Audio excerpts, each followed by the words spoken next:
Hey guys, it is Rob Sacchetto again with another Robcast, Revenge of the Nerd podcast. And instead of seeing my lovely face, as you normally do when I do podcasts, I am instead, let me zoom in here a little bit. I'm going to do a drawing tutorial today, guys. So hopefully, this is my first one. Hopefully, it goes well. I'm going to do basically a head of the living dead, or maybe two. So I've got two little circles here already drawn out. These are based off my templates, the size, anyways, based on my template for the Heads of the Living Dead series that I do. I've done over 1,200 of them, 1,200 drawings of zombie heads. And the point of that is my point of doing the zombie Heads of the Living Dead is that zombies are like snowflakes. No two are ever alike. So I'm going to do as many zombie heads as humanly possible to prove that. And so today we're going to do zombie heads, and hopefully I can get so far as to do them in color for you and show you how I actually do the zombie Heads of the Living Dead. I might have a couple somewhere around here. Oh yeah, here we go. Here are a couple of actual finished ones. So these are a little smaller. I try to get four up on a normal page of watercolor paper, which the watercolor paper is the one I use right now currently is Canson watercolor paper. You can get it at art supply stores and stuff like that. So there's a couple of Heads of the Living Dead that I finished. Uh, okay, this is something else. Okay, that's a robot zombie. Anyway, so let's start. And so you just make we're gonna make a sort of oval shape of a zombie head. Guess what? Shape of a zombie head is almost the same as a human head. Yeah, zombies are made of people. So we make a couple of oval shapes. Let's say we put that as the midline for the face. Let me just, you know what? How about I just start on the one first, and I'll move to the other one later on. So I'll do one at a time.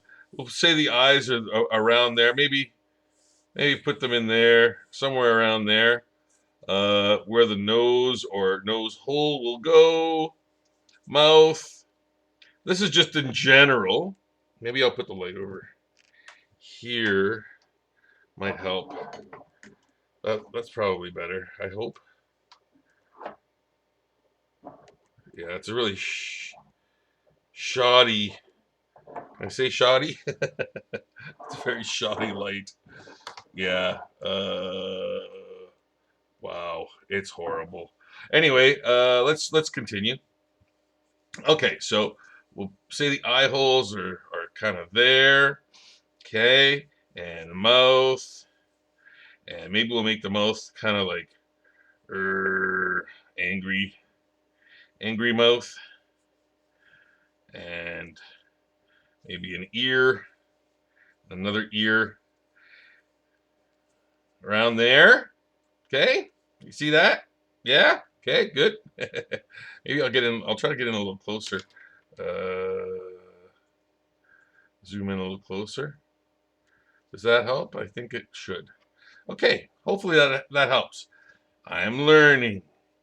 This is the first time I've done this kind of tutorial, so hopefully it goes well. So yeah, so we're gonna put these big sort of eye holes in, like a skull. Like, if you see a human skull, like the eye holes are like a lot larger. Okay, and I'm gonna put these lines in there for the sides of the head, and I'm gonna really try to do a basic one, as basic as I can, just to show you guys starting out. If you want to try to do, zombie heads, so put the cheekbone there, and that'll be sort of like that's under your eye socket, your orbital bone. Okay, and let's say the nose. So you have a piece of cartilage that sort of hooks onto a bone on the top of your nose there. And what happens is usually if you turn into a zombie, that's the first thing to go because it's so and then you have some bone and material in there. It's the first thing to go because it usually gets eaten by bugs and things or rots right off. Yes. So this is great. Great talk. So for the teeth, okay, so you have the two front teeth there, and then the next sharper sort of teeth in there, and then some back ones. So you don't have a like. There's not a lot of like a lot of people tend to put tons of teeth in front, so you don't really have that many teeth in front, and they don't go like all the way back, unless you're the Joker or whatever. So we could put the teeth in and make it look, make him look like he's gritting his teeth, or the teeth are, you know. So we can put some eyes in there, and the eyes will be sort of like sunken in. We can sort of depress the cheeks in a little bit. Say that they're, um, you know, the skin is being pulled, and the lips are chapped and rotting, and there's all kinds of like gunk there. So this is really sort of like you're gonna be implying a lot of stuff, and then we're gonna put the color on. Now, ears, like, so okay, so when I do zombies, it doesn't necessarily like it doesn't sort of go with what would really happen in nature. Like, usually if you turn into a zombie and you're rotting and stuff, your ears would be gone because they're all sort of like skin and cartilage and stuff like that. But for you know what all the intents and purposes, we're going to, for all intents and purposes, that's what I meant. We're going to keep the ears there for sort of for like more of a visual effect. So they could be like rotting off in certain states of decay and stuff like that. Now, one thing I hate about using pencil all the time is smudging shit. But you know what? We're gonna be putting paint on top of this, so it doesn't really matter how dirty it is, how much it smudges. We could, have the lips, have more of the lips sort of like receding and being chapped and everything. So yeah, and then put those bigger holes on the side of the mouth. Maybe there's more indentation on the side there, and yeah, so we're gonna do that. And I was asking people, "Oh, what do you want? What do you want me to draw for the tutorial?" And people are like, "Oh, do well, somebody said like do a zombie portrait of Keanu Reeves or a portrait of Keanu Reeves," and I'm like, "Okay, maybe not for the first tutorial, but a little advanced. So maybe I'll use that for something else." And then people are like, "Should do this guy fighting this guy, and then this thing happening and stuff blowing up and whatever." And I'm like, "Okay, these things are a little too advanced for like a one-time tutorial. It would probably take 8 hours to like do that, which I'm fine doing drawings of certain things, but let's just start with something easy first." And I thought this is a fairly doing a zombie like a zombie head for a tutorial is pretty easy. So you guys can see I'm just sort of fleshing things out. So this zombie is just basically a straight ahead zombie, not too much to speak about. Just a regular dude turned zombie. I'm gonna add some hair here, and the hair is like sort of matted to the head. You know, and I like trying to give my characters a backstory. And I'm thinking this guy is just a dude who basically, maybe he was out watering his garden or something in his front yard or backyard, and was attacked and bitten, and just turned into a zombie, just minding his own business. Nothing calamitous, nothing huge. I'm not taking this into the stratosphere of like I'm doing um, a crazy mutant zombie or anything like that. I'm just doing a simple, and I mean, again, like, this is like the first tutorial ever that I'm doing. So, I want to keep it. I want to keep it as simple as possible. So no huge like, oh, a meteorite crashed and he went to go see what it was, and this thing came out of the meteorite and bit him, and he started slowly turning into the zombie, and there was like melting, and no, this is just a regular. I'm putting extra things like boils, like I'm putting sort of boils on. So, you can see where I'm doing these things. Doesn't have any eyebrows, like the eyebrow hair, like, fell out. A lot of his hair is like falling out, so it's kind of just sitting there matted on his head. Yeah, so, there, and there's these muscles and stuff and tendons that are sort of being shown. Um, Through the like under the cheekbones and ocular bones because of the decay, and start everything's starting to pull back, and maybe I'll put some more boils on the bottom there. Yeah, like there's definite rotting flesh and stuff. And again, you don't have to be super clean. Like you can see all of the what do you call it, construction lines for this. That's fine. We're gonna keep that on. We're gonna keep that stuff on there. Might help us later on in fleshing the zombie out a little bit more. But there you go. Like there's a general zombie head. So then the next step, I'm going to take some. I've got some water over here, and I got some watercolor paints over here.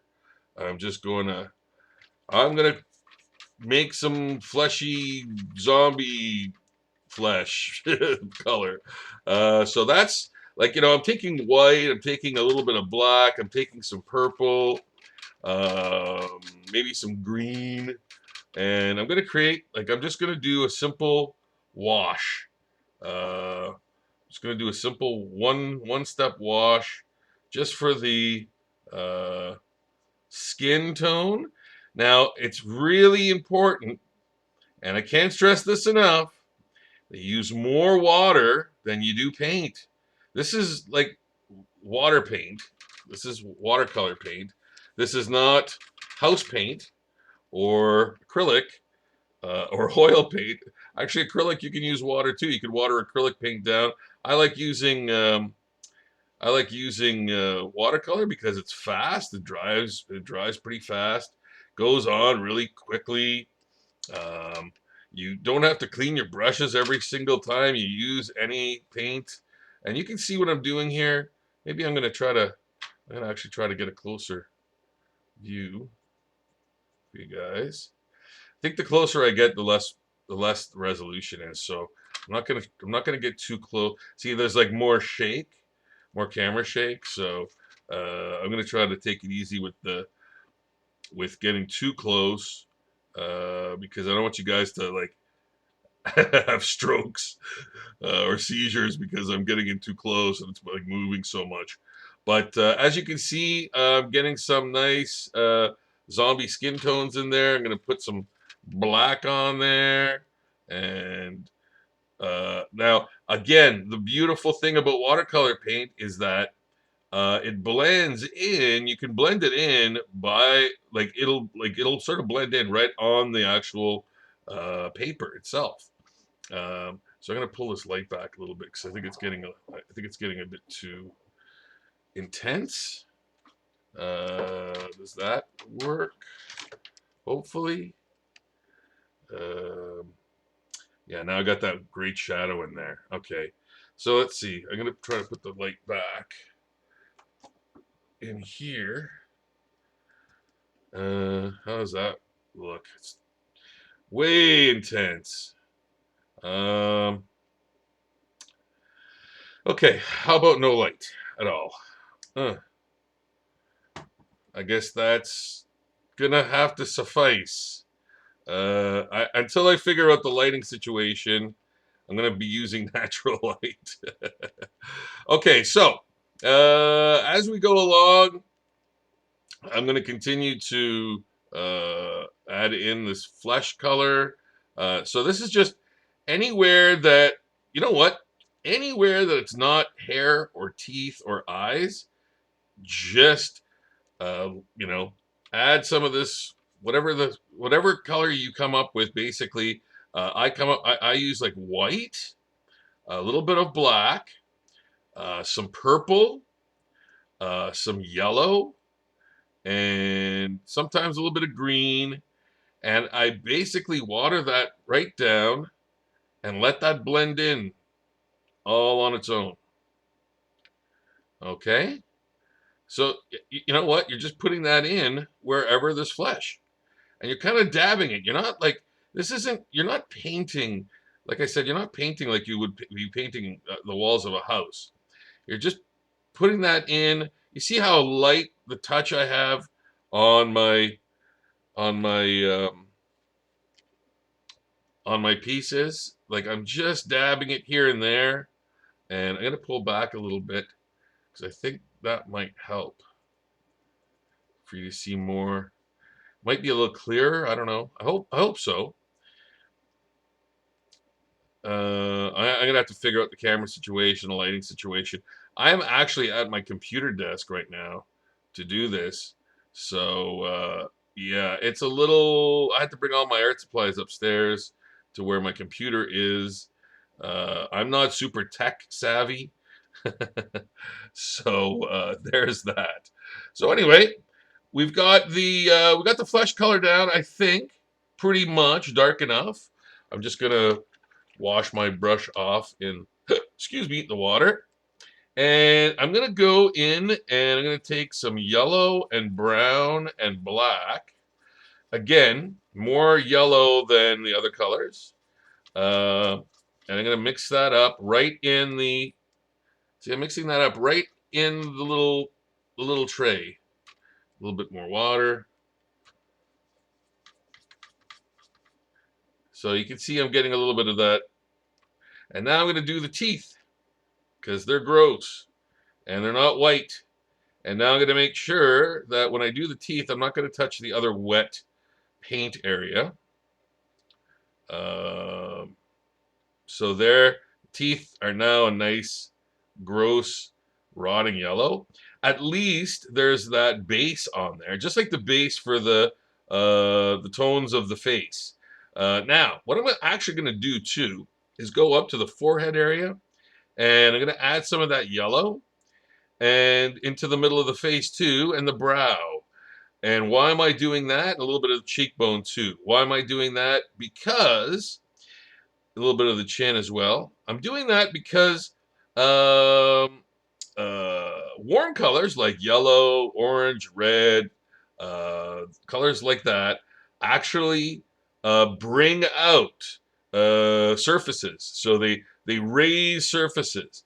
Cool colors recede surfaces. So what I'm going to end up doing is putting some blue and black into the eye sockets so they recede. So it actually looks more three-dimensional. Okay, so that's a little bit of color theory for you. Very simple, basic color theory. Obviously, if you want to learn more about color theory, look that up. Google that. But generally, that's what happens. And then there's like a reverse effect too.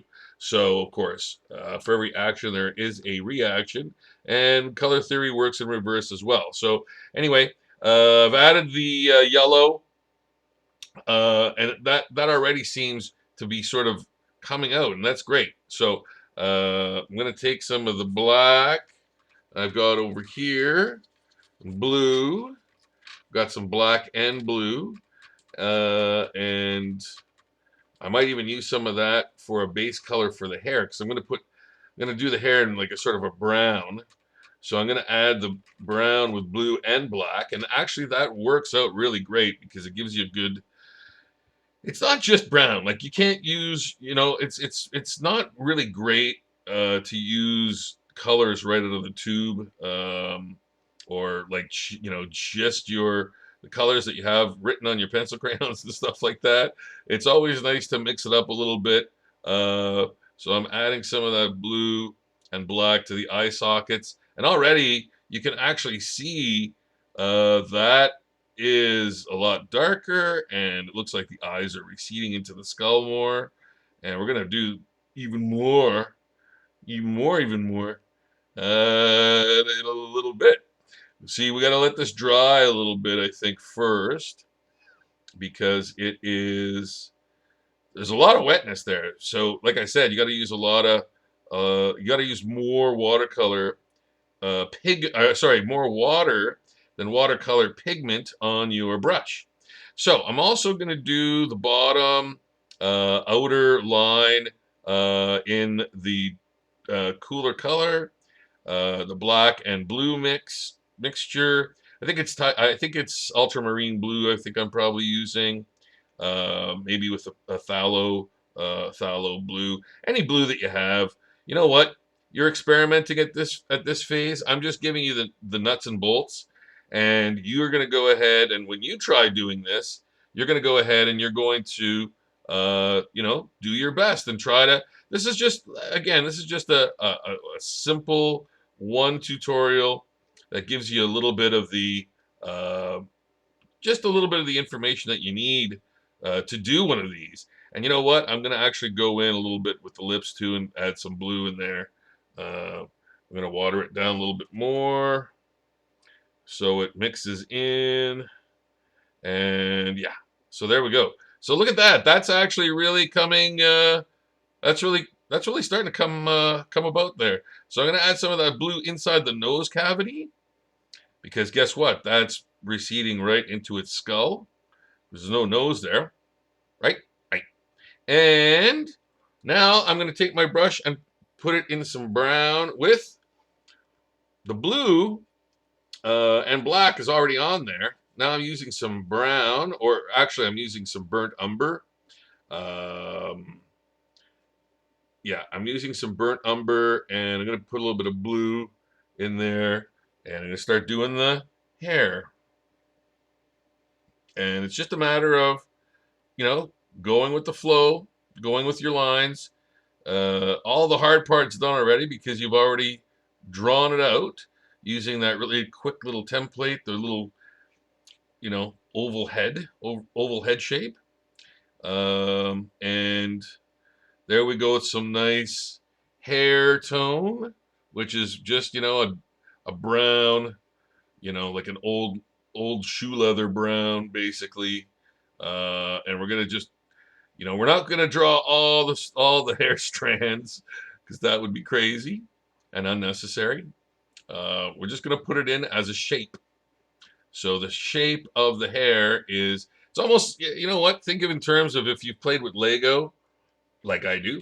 The Lego guy's head, the hair that goes on the little peg that's on the top of the Lego guy's head. Well, think of the head or the hair just like that Lego guy.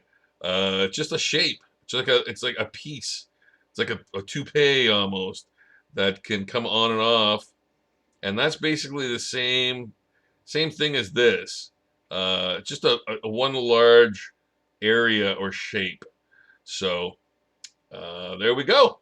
And you know what? I'm going to take some of that hair color that I've used, which is brown, or I call it brown, but it's actually a burnt umber or a burnt sienna.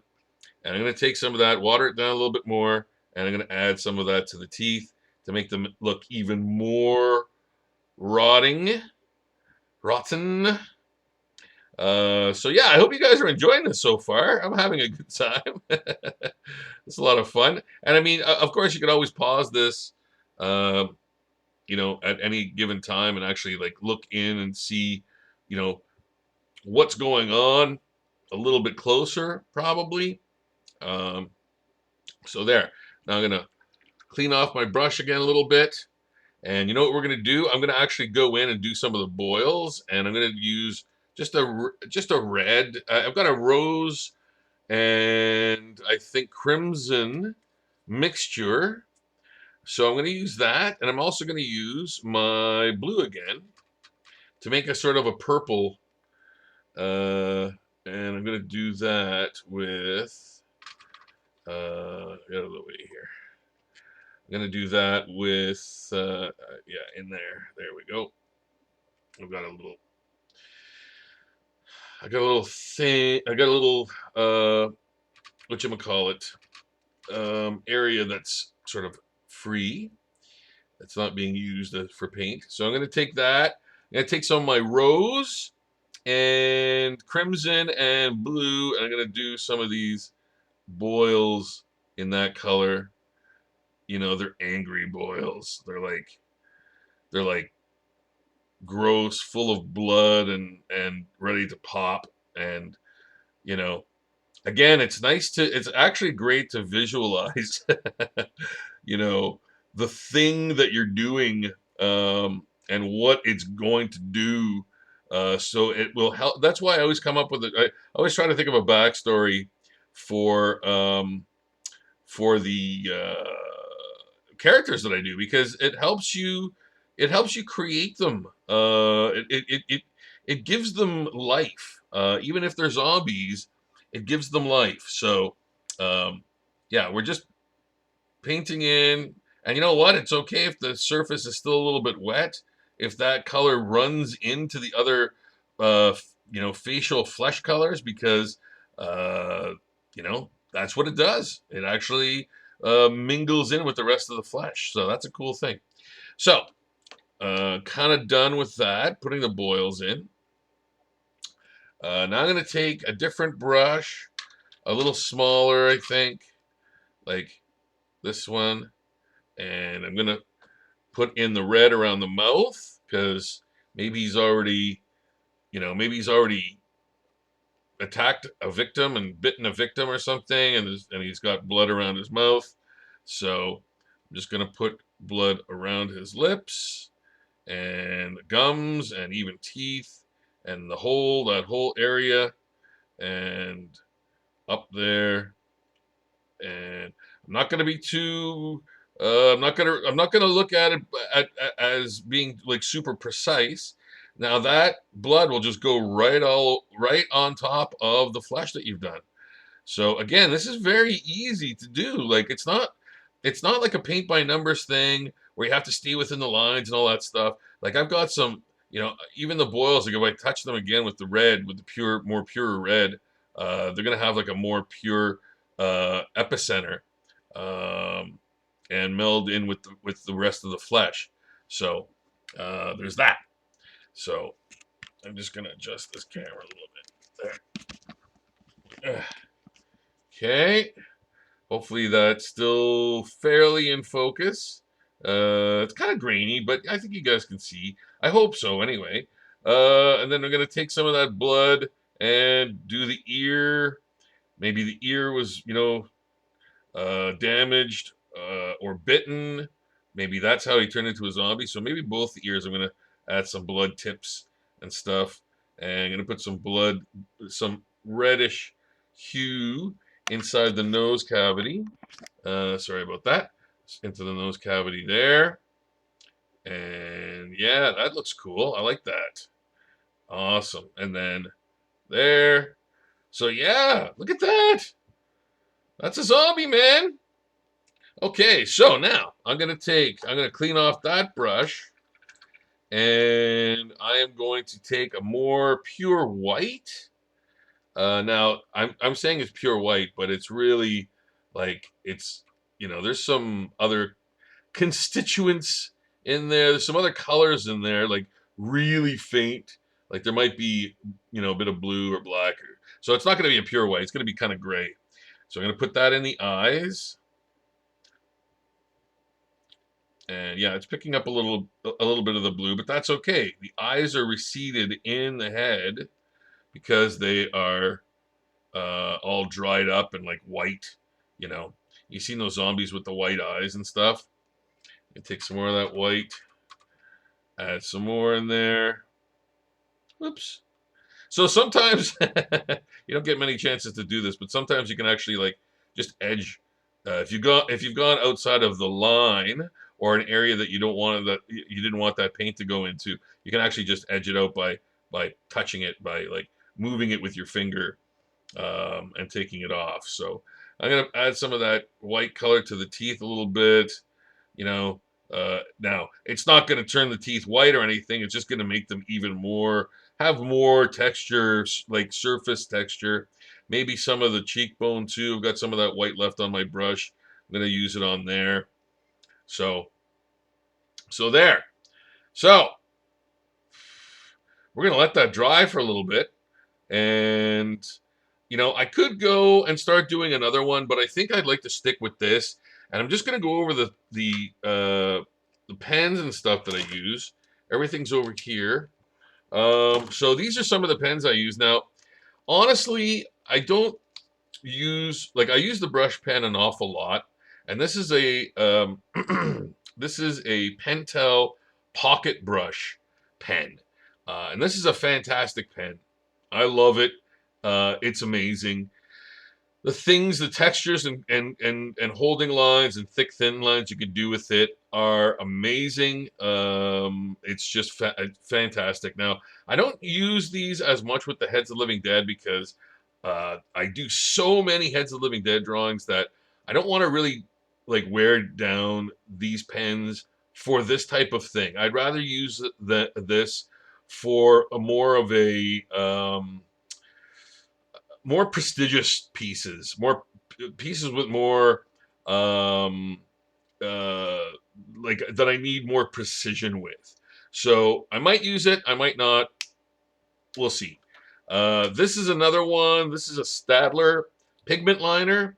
It's a .03. Okay, I don't know if you can see that, but there it is. This is another fantastic pen.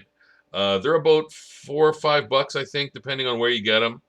The pocket brush, this is usually like, if you buy it brand new, I think it's like $18, but it comes with the refills, and these are the refills here.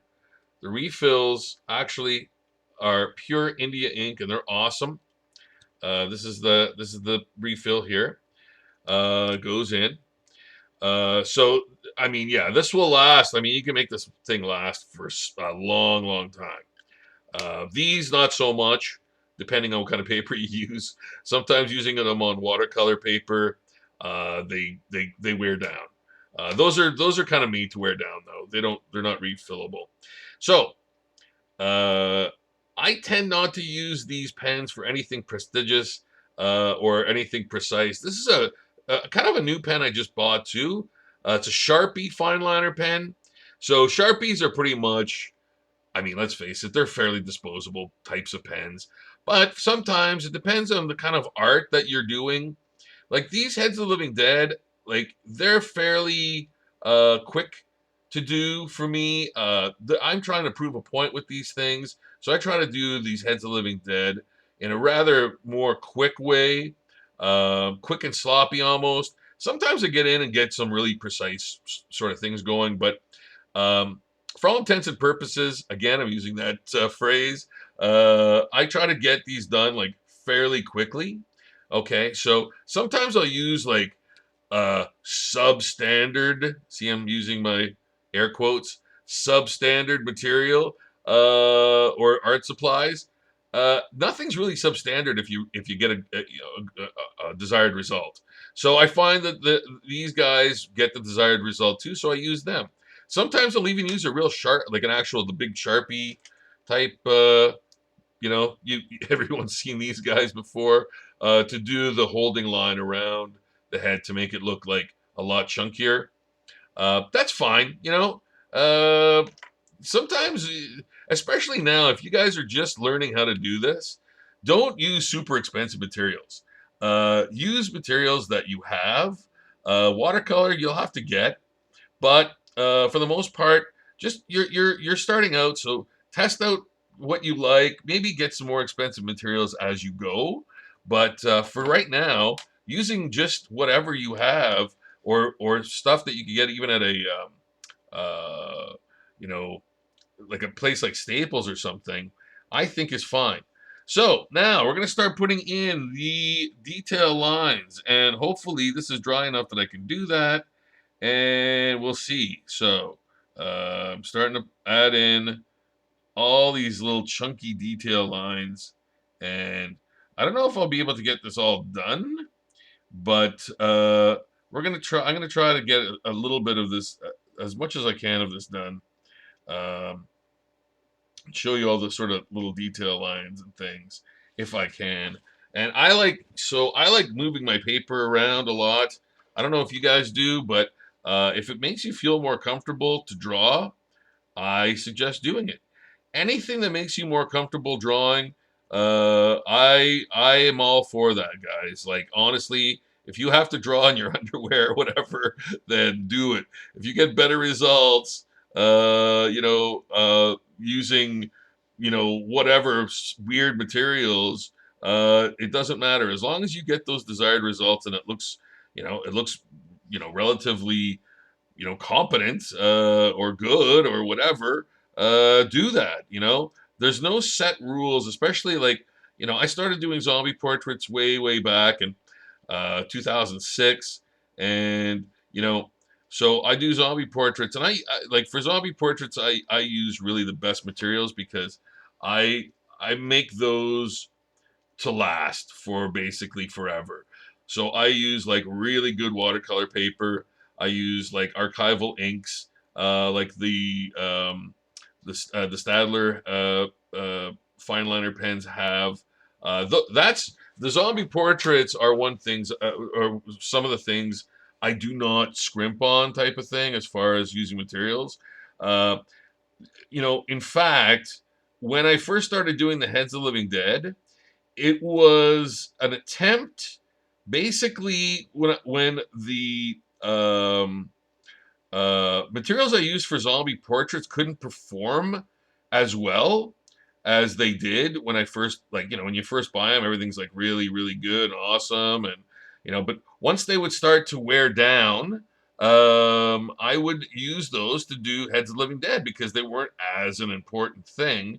They were just being used to basically put on my zombie daily page, where I'd put a new zombie drawing on every single day.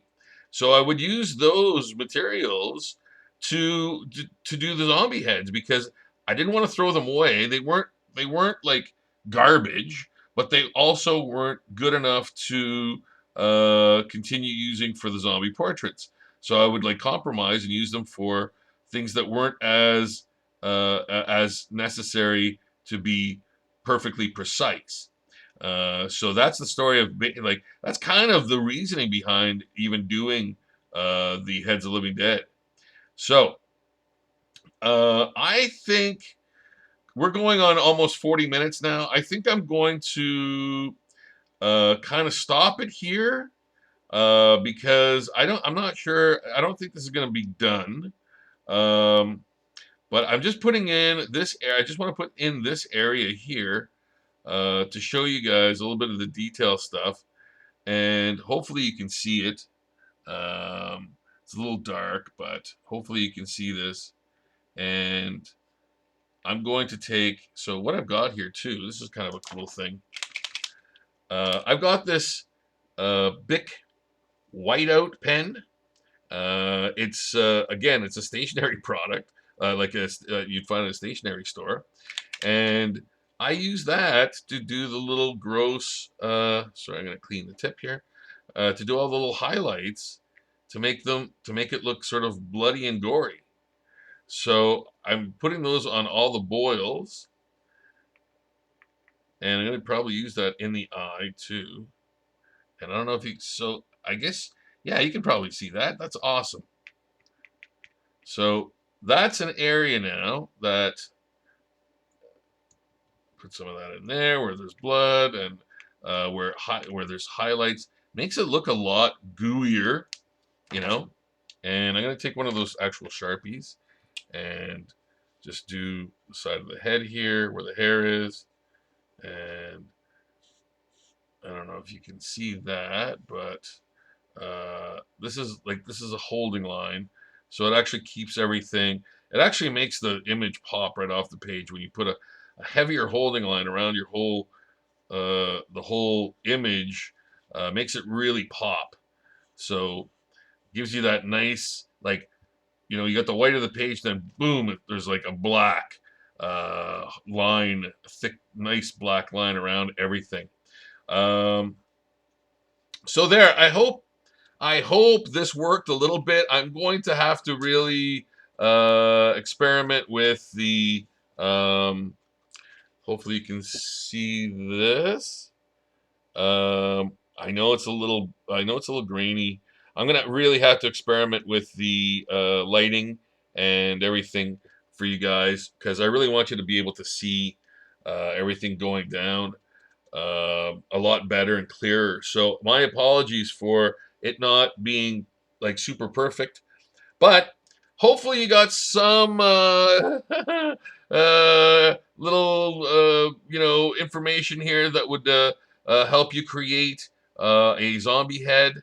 I'm just going to basically take this and continue doing the entire thing, and that will be my Head of the Living Dead, probably number 1225 or something. And I'll eventually post this too. So, guys, I hope you enjoyed this video.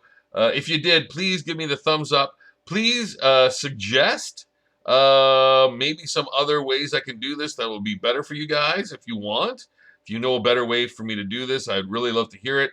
I am going to experiment and try out some other options too, camera wise and everything, and lighting and everything wise. I really tried to just rig this up today and hopefully give you a quick tutorial, 40 minutes. So usually these Heads of Living Dead take about 2 hours to do top to bottom. To let everything dry, to get all the inks and all the highlights and everything else done. So that's about it. So like I said, usually about hour 45 minutes, 2 hours, something in that, somewhere in that vicinity to do a Head of the Living Dead. When you multiply that by 1,200 times, you can understand just how much time I spend drawing zombies. And that's just one of the series I do. So anyway, guys, again, if you like this video, please thumbs up. Give me the thumbs up. I'm going to post this on my Patreon page, which I will leave the information down in the description. So please check that out, and you can see this finished version. Yeah, please subscribe. Get on there and subscribe, and tell me what to do. Ask me, to draw certain different things, and I would love to do that for you guys. Okay, so until next time, I am going to pull the plug on this one. This has just been another awesome and fun Robcast, Revenge of the Nerd podcast, and I will see you guys again very soon. All right? So you guys take care. Bye-bye.